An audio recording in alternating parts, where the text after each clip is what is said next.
Ahojte.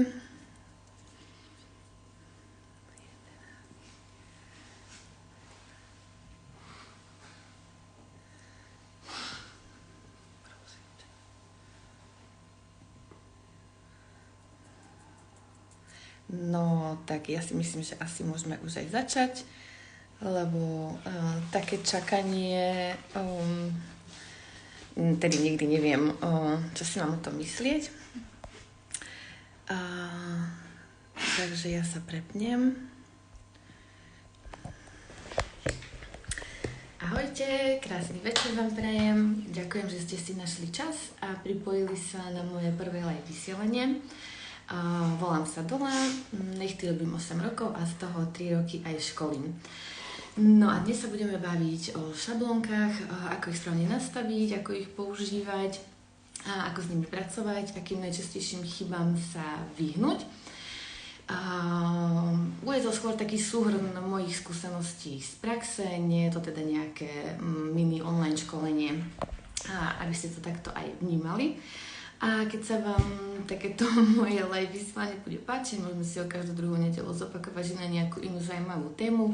A hlavne to bude vždy o tom, čo ako funguje a prečo to tak robíme. Takže šablóny. Ako to teda s tými šablónami je? Šablóny, respektíve predĺžovanie voľného okraja, nie je žiadna novinka. Je to tu od doby, odkedy sa začala éra umelých nechtov. Akurát, že to bolo v inej podobe, ako to poznáme dnes. Momentálne máme na trhu niekoľko pomôcok na predĺžovanie voľného okraja, či už sú to typy, šablóny, duálne formy.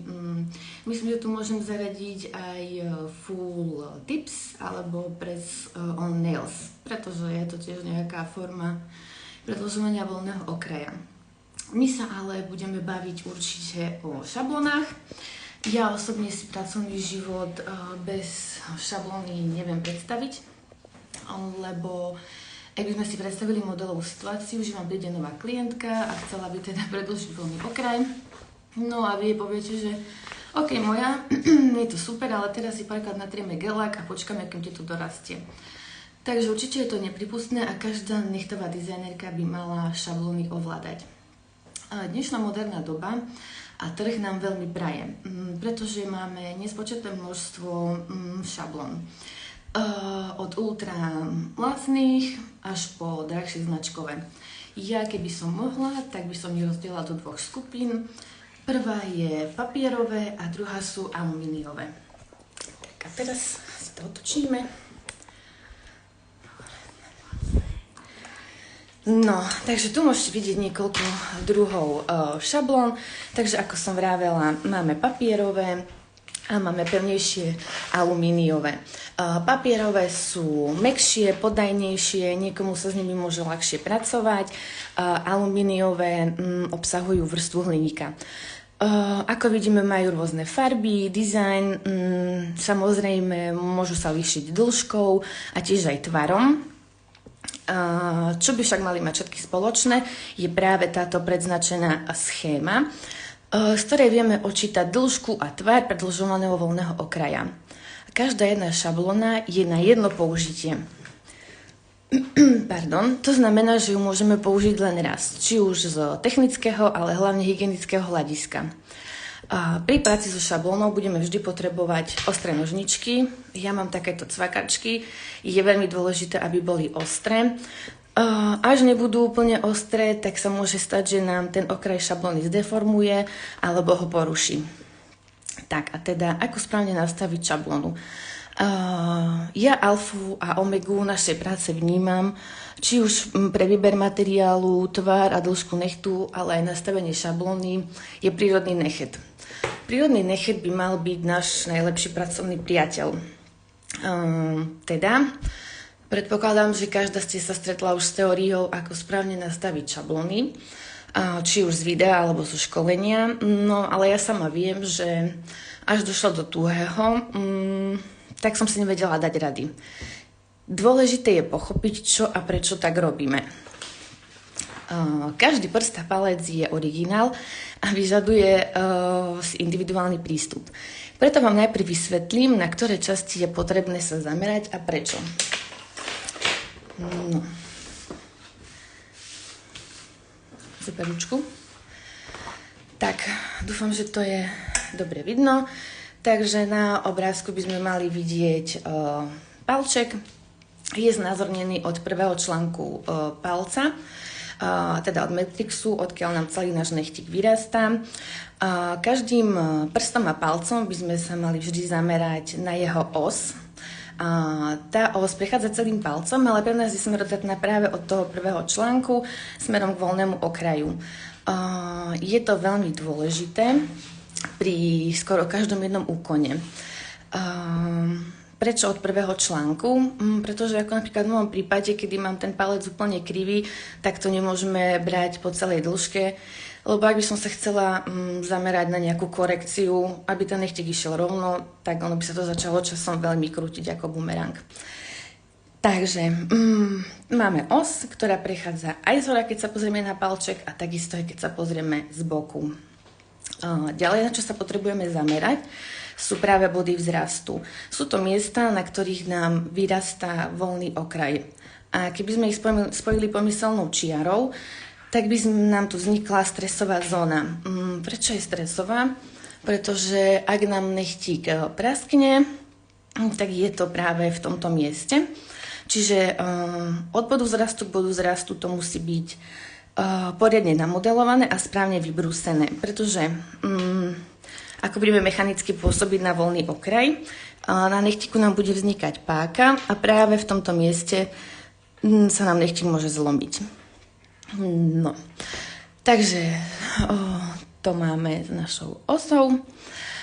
Čo je potrebné predtým, než začneme nechtík modelovať a vôbec pristúpime k nejakým šablónám, je samozrejme dôkladná hĺbková manikúra, kedy si nechtík zmatníme a voľný okraj skrátime čo najviac, ako sa dá. Ja viem, že mnohí sa určite tešíte, keď je voľný okraj trošku dlhší a šablóna pod neho pohodlne vojde, ale to nie je správne. Každý tvar nechtu má svoje technické parametre, na ktoré musíme myslieť pri nastavovaní šablóny. Napríklad, ak klientka rastie nechtík smerom nadol, tak šablónku musíme trošku pridvihnúť vyššie.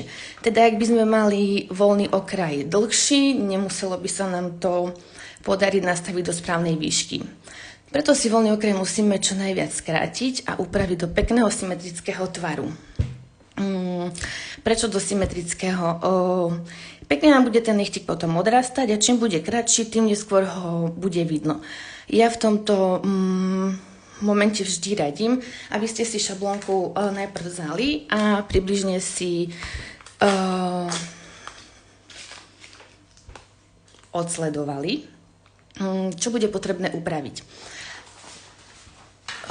Ak si nie ste úplne isté a bude sa vám ľahšie so šablónou manipulovať, ak na ne ostane ten masný papier, na ktorý je pripevnená, kľudne si ho tam môžete nechať.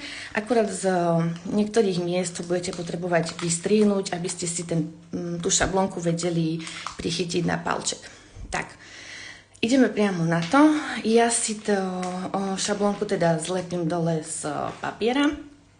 Niektoré nechtárky používajú aj tento prostriedok, buď si ho podlepia takýmto spôsobom, tou lepivou stranou, alebo práve naopak. Ja tento prostriedok nepoužívam tým, že mám tvrdšiu šablónku, dobre mi drží tvár a nepotrebujem to ešte nejako spevňovať v tomto mieste. Takže šablónku máme zlepenú, vždy je potrebné si ju hore roztvoriť. Tak a ako môžete vidieť, najprv si môžeme naznačiť os na našom palci.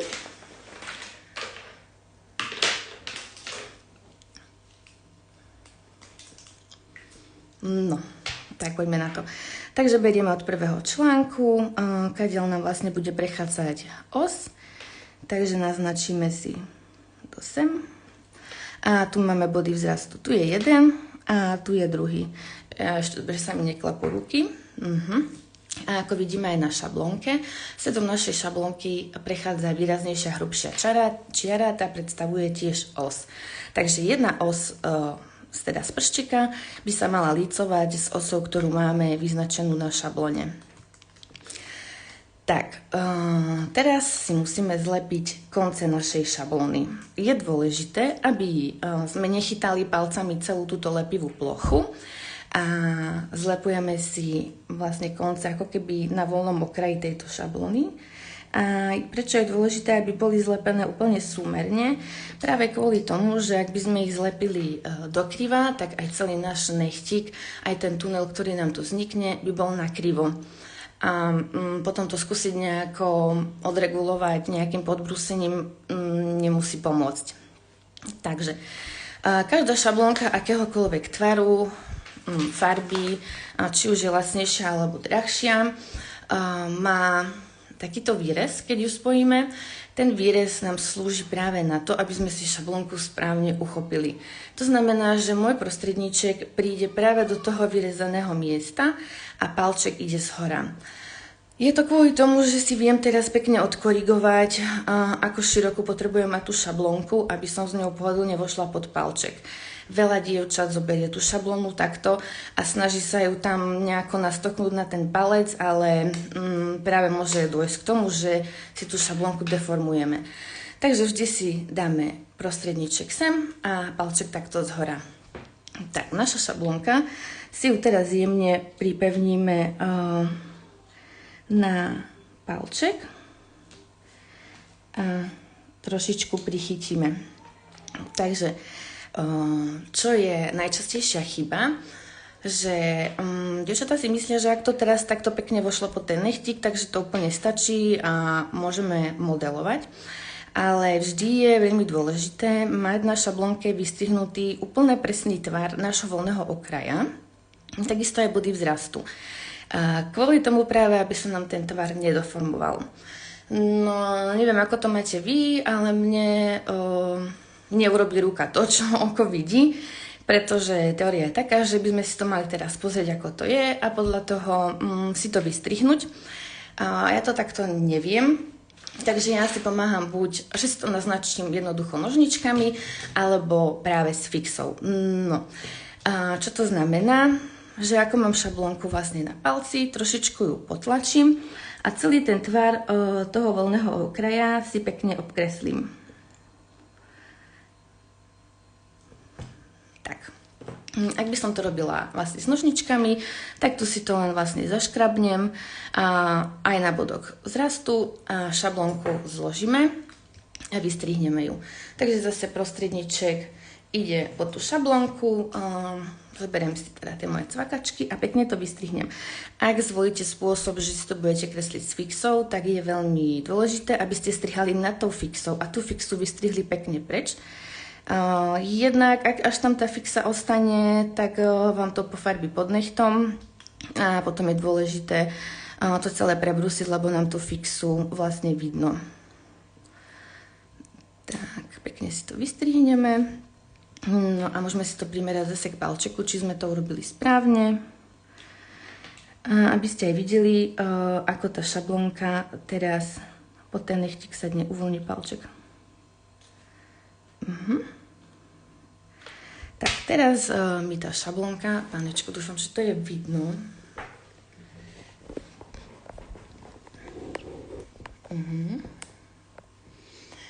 Tak, teraz môžeme vidieť, že mi pekne opisuje tvar voľného okraja. Môžem priložiť aj šablónku, ktorá nie je vystrihnutá. Ono to bude vyzerať veľmi podobne, ale aby ste videli ten rozdiel. Takže zase som si ju rozlepila, pekne si zlepím tie konce. Zase musíme dbať na to, aby to bolo úplne súmerne. Tak, ideme k palčeku.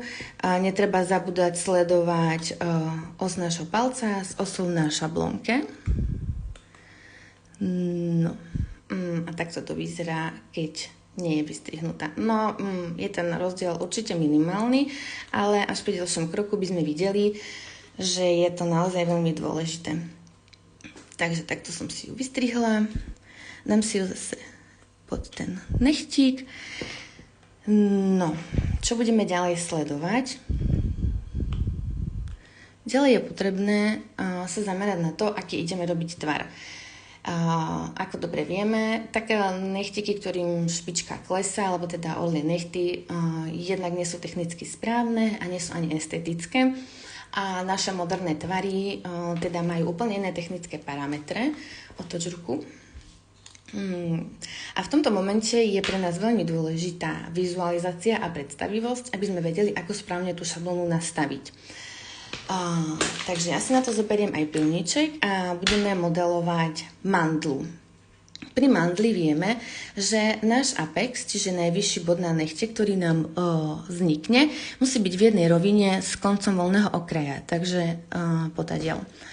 Ja si nechtík otočím a keď si priložím pilníček, ten priestor medzi pilníkom a šablónou, ktorý tam teraz vznikol, nám predstavuje náš pomyselný budúci nechet. Nejaké množstvo toho materiálu.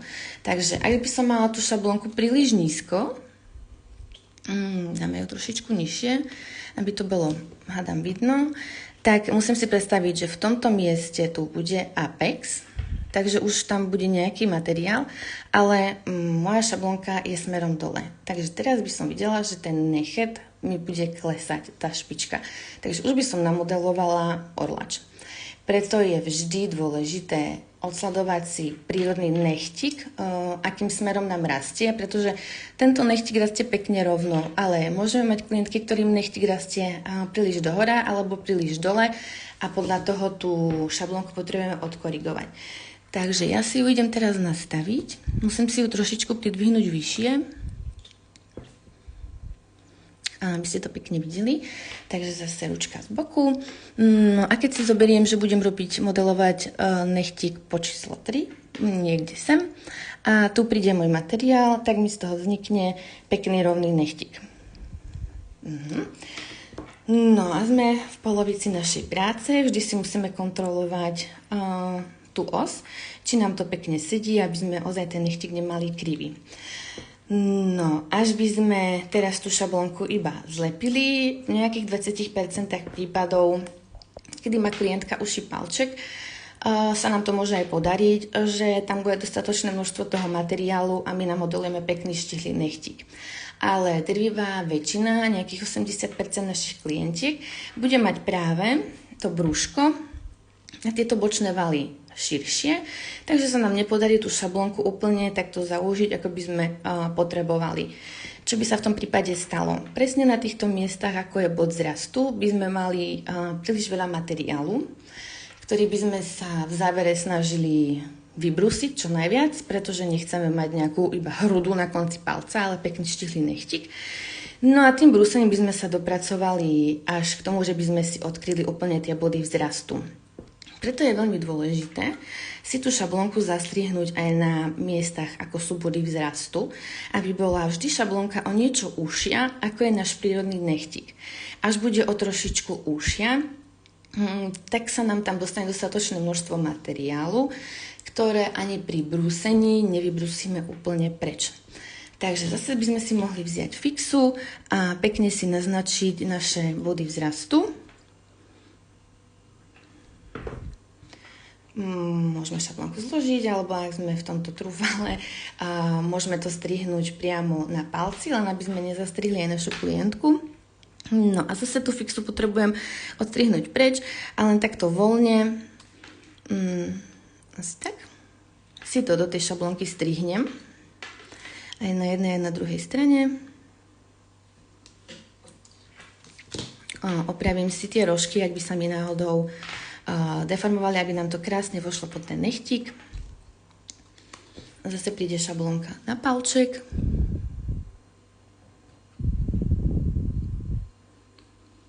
Musím už myslieť na to, že si ju potrebujem trošičku pridvihnúť. A v tomto momente, tým, že ideme robiť mandličku, tak potrebujem mať tú špičku trošičku užšiu. Takže od spodku si začnem tú moju šablónku zalepovať a upevním si ju poriadne aj pod palčekom. Takže sklon máme, to si odkontrolujeme, pozriem sa, či mám šablónku rovno, no pekne sa mi to odráža. No, synovi sa potia ruky, takže mu to celé klže. No, ale keď sa pozrieme vlastne na tie boky, Tak šablónka sa nám spotila. Tak si vezmeme ešte jednu. Tuto som skúšala pred vysielaním. Tak. A zase si ju celú pekne zlepíme. Odkontrolujeme si prostriedok, aj stranu, jednu a druhú. Ak sa vám bude stávať, že klientke nebude šablónka držať, môže to byť napríklad, keď je teplo, alebo že ste jednoducho prirodzene potiaté ruky, môžete jej celé dlane nastriekať s nejakou dezinfekciou, ktorá obsahuje alkohol, že vám trošičku odmastí tie palce, alebo môžete použiť detský púder. No, to ako sa ďalej nastavuje voľný okraj a aký materiál je dobre zvoliť a ako ho správne predĺžovať, by som vám mohla ukázať najbližšie. Ja dúfam, že som v tejto treme na nič nezabudla, že som povedala všetko, čo som povedať chcela. Dôležité je dávať si práve pozor aj na tie body vzrastu, tie sú veľmi dôležité, no tá šablónka nám už zase letí dole. Takže treba si poriadne vystrihnúť tvár voľného okraja a vždy to zastrihnúť na bodoch vzrastu. Šablónka musí byť pekne štíhla a užšia trošičku, ako je prírodný nechtík. A ja budem veľmi rada, ak mi napíšete do komentára otázky alebo námed na ďalšie témy, ktoré by vás zaujímali. A dúfam, že aspoň trošičku vám bolo toto live vysielanie napomocné. Prajem vám ešte krásny nedeľný večer a ďakujem, že ste sa zúčastnili. Ahojte!